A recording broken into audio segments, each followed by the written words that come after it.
नमस्कार जय जगन्नाथ मु आपणकर सनी स्वागत करुच्ची आपणकर अति प्रिय कार्यक्रम जीवन जिज्ञासार आउ एक भावपूर्ण अध्याय को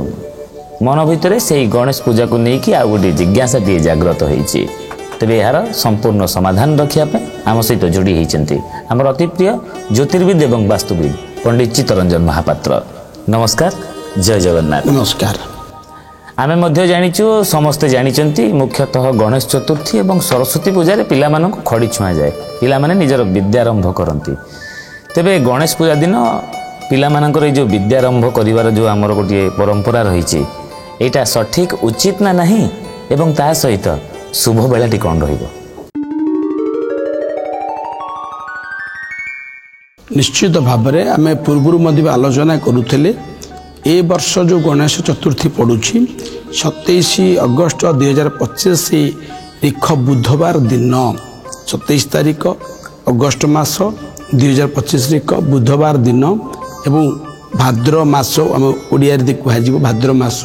शुक्ल पक्ष चतुर्थी तिथि रे जो पड़ुछि गणेश पूजा विशेष भाव में बहुत गुरुत्वपूर्ण दिन बुधवार गणेश बहुत शुभ बार मध्य भी यही दिनटी जदि नूतन करी को पिला माने विद्या आरंभ कहुए विद्या आरंभ एक बहुत शुभ कर्म यदि करने को चाहूँगी करें मु कही रखी आम कार्यक्रम मध्यम कौन रही विधि और कौन रही शुभ बेला अमृत बेला सर्वप्रथम विधिटी कही रखी कौन विधि आप साधारणतः भाव खाता पेन धरिकी खड़ी छुआ कराए ना खड़ी छुआर आखरिक अर्थ हूँ सिलट एवं चौक खड़ी बोले कि बापा को जो खड़ी मिलूँ आजिकल मॉडर्नाइज आम भावुचे जे नहीं खाता पेन रे करवा से भाविया भूल आज्ञा पिलाटीए जो दिन खड़ी छुईब बा नूतन विद्या आरंभ कर से दिन गोटे सिलटे किणवे आजिकल डिजिटाल सिलेट मिलूँ डिजिटाल पेन मिलूँ पचर बारण करी से जिनस के भक्षण ग्रहण करेंगे ना से जिनस के ग्रहण करेंगे ना कहीं ना शास्त्र कहीं मुझे कही रखी आज्ञा तार उत्तर मध्य कही रखी आज्ञा किंतु आपण मैंने विद्या आरंभ करवा जो पिला माने विद्या आरंभ करने को ये गणेश पूजा चाहूँगी गोटे सिलटटीए माटीर सिलट हो एवं खड़ीटीए प्रथम आवश्यक रही जोगाड़ करेंगे पिलापाई नूतन वस्त्र जोगाड़ करेंगे जो स्थान मंदिर हो बा जोटी मूर्ति बसु से जगार हो से प्रभुंक कि वस्त्र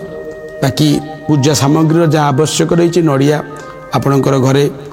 जहाँ सेऊ अंगूर कमला कदली सब भोगर आवश्यक रही धूपकाठी आ गोटे वस्त्र दरकार कार ना भगवान गणेश गामुछा कंडे भी चलो सहित जो पंडित बा ब्राह्मण बा गुरुजी तार जी गुरु रूपे ग्रहण करी सार थे सार खंडे वस्त्र वस्त्र गले पैंट सार्ट करा मुझे आज्ञा गोटे गामुछाटे अर्पण करेंगे ब्राह्मण को गोटे गामुछाटी अर्पण करेंगे से पिला निजे दब कहीं आचार्य वरण अर्थात शास्त्र कहूँ जीए शिक्षादान कर सी हूँ आचार्य जीए गुरु विद्या दान करेंगे जी खड़ी छुआईबे सी हूँ आचार्य तांकर पूजा निहाती आवश्यक दरकार शास्त्र आचार्य वरण गोटे पूजा अच्छी आज्ञा बा गुरु वर्ण गोटे पूजा करा जाए आज्ञा से वस्त्रटे निहाती आवश्यक अटे बा आप पिलाटी चंतिलक दब गुरुजी को फूल पुष्पटे दब आसनटे दब से शास्त्र मत अच्छी कि आप जोगाड़ करें नदे निष्फल से विद्या आरंभ कौन मूल्य ना आज्ञा गुरुजी बा ब्राह्मण को खंडे वस्त्र गामुछा खंडे देवे ताको जोगाड़ करेंगे तत्सहित पिला को नूतन वस्त्र देवे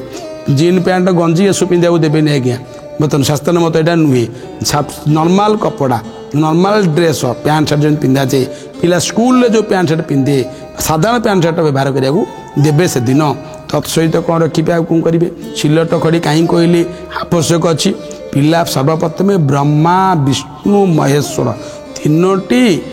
गोलाकृति बुलाए से गोलाकृति में कहूँ कौन विद्या आरंभ गुरुजी प्रथम आपण मैंने समस्ते मत भी से शिखी आज्ञा ब्रह्मा विष्णु महेश्वर अर्थात सृष्टिकर्ता पालनकर्ता संहारकर्ता ठारू आमर ज्ञानर उदय हम तो ताकू लिभेला परे मुंडरे मारती अर्थात सी जो तीन अक्षर लेखा गोलाकार कराई ताकू लिभे मुंडरे मारिले अत से त्रिदेवंकर आशीर्वाद आम पर दिन हम आम विद्या आरंभ ଯଶସ୍ୱୀ ହେବା। ପେନ୍ ଖାତାରେ ଲେଖିଲେ ଆଉ ମୁଁ ଲିଭେଇ ପାରିବେନି ଆଜ୍ଞା। ସେଥିଲାଗି ଡିଜିଟାଲ ପେନ୍ ଡିଜିଟାଲ ବା ପ୍ଲେଟ୍ରେ ମାଇଲେ ସେକୁ ଲିଭେଇ ପାରିବେନି। ସେଥିରେ ସେସବୁ ଯୋଗାଡ଼ କରିବେ ନାହିଁ। ତତ୍ସହିତ ପିଲାକୁ ଶୁଭ ମୁହୂର୍ତ୍ତ ବା ଶୁଭ ଅମୃତ ବେଳା କ'ଣ ନୋଟ୍ କରି ନିଅନ୍ତୁ। କେଉଁ ସମୟରେ ନୂତନ କରି ବିଦ୍ୟା ଆରମ୍ଭ ପୂଜା ଅର୍ଚ୍ଚନା ବା ଏସବୁ କର୍ମ କରିବେ। ଅମୃତ ବେଳା ପ୍ରତ୍ୟେକ ଶୁଭ କାର୍ଯ୍ୟର ଗୋଟେ ଅମୃତ ବେଳା ରହିଛି। ସେ ଅମୃତ ବେଳାଟି କ'ଣ? 7ଟା 21 ପ୍ରାତଃ 7ଟା 21 ଗତେ 8ଟା 25 ମଧ୍ୟରେ କରିପାରିବେ। ପ୍ରଥମ ଅମୃତ ବେଳା କହିଲି, ଯଦି ସମ୍ଭବ ହେଉଛି ପିଲାଟିକୁ କୌଣସି ଯେଉଁଠି ପ୍ରତିଷ୍ଠିତ ମନ୍ଦିର ବି ହେଲେ ଚଳିବ, ଗଣେଶ ମନ୍ଦିର ହେଲେ ଚଳିବ ମଧ୍ୟ, କିମ୍ବା ଯେଉଁଠି ଗଣେଶ ସ୍ଥାପନ କରି ପୂଜା ଅର୍ଚ୍ଚନା କରୁଛି ସେ ଜାଗାରେ ମଧ୍ୟ ପହଞ୍ଚେଇ ପିଲାକୁ 7ଟା 21ରୁ 8ଟା 21 ବା 25 ମଧ୍ୟରେ, ଯଦି ସମ୍ଭବପର ନ ହେଉଛି 11ଟା 20 ଗତେ 11ଟା 20 ପରଠାରୁ ଦିନ 1:10 ମିନିଟ୍ ଭିତରେ। ନୋଟ୍ କରିନିଅନ୍ତୁ ସେକେଣ୍ଡ ଟାଇମ୍ 11ଟା 20 ଗତେ 1:10 ମିନିଟ୍ ମଧ୍ୟରେ ପିଲାର ନୂତନ ବିଦ୍ୟା ଆରମ୍ଭ ବା ଖଡ଼ି ଛୁଆଁ କର୍ମ ପୂଜା କର୍ମ କରିପାରିବେ। ସେଦିନ ପିଲାକୁ କୌଣସି ପରିସ୍ଥିତିରେ ଆମିଷ ଭକ୍ଷଣ କରିବାକୁ ଦେବେ ନାହିଁ, ପିଆଜ ରସୁଣ ଖାଇବେ ନାହିଁ, ଏବଂ ପିଲାକୁ ଆଗେ ଶିଖେଇବେ କ'ଣ କେଉଁ ମନ୍ତ୍ର। ବ୍ରହ୍ମା ବିଷ୍ଣୁ ମହେଶ୍ୱର ଲେଖି ଯେଉଁ କର୍ମ ଗୁରୁଜୀ ତାଙ୍କୁ କର୍ମ ଦେଲେ ବା ଯେଉଁ କାର୍ଯ୍ୟ ଆଚାର୍ଯ୍ୟ ବ୍ରାହ୍ମଣ ସମାପନ କଲେ, ତାପରେ ପିଲା ଘରକୁ ଆସିଲେ ମା ତାକୁ ଶିଖେଇବ ଓମ୍ ଗମ୍ ଗଣପତୟେ ନମଃ, କିମ୍ବା ଏଇ ମନ୍ତ୍ର ଆଉଥରେ ମଧ୍ୟ ବି ଦୌଡ଼ୁଛୁ ଓମ୍ ଗମ୍ ଗମ୍ ଗଣପତୟେ ନମଃ, କିମ୍ବା ଖାଲି ସର୍ଟରେ ମଧ୍ୟ ପିଲାକୁ କହିବେ ଓମ୍ ଗଣପତୟେ ନମଃ। 7 ଦିନ ପର୍ଯ୍ୟନ୍ତ ଯେତେ ପାରିବେ ଏହି ପ୍ରକାର ମନ୍ତ୍ରକୁ ପଢ଼ିବା ପାଇଁ ଉଚ୍ଚାରଣ କରିବା ପାଇଁ ପିଲାକୁ ଶିଖାନ୍ତୁ। ଦେଖିବେ ସେ ପିଲା ଯଶସ୍ୱୀ ଜ୍ଞାନୀ ବୁଦ୍ଧିମାନ ଏବଂ ସମାଜରେ ସୁପ୍ରତିଷ୍ଠିତ ବ୍ୟକ୍ତି ଭାବରେ ଆଗକୁ ଗଢ଼ି ଉଠିବ।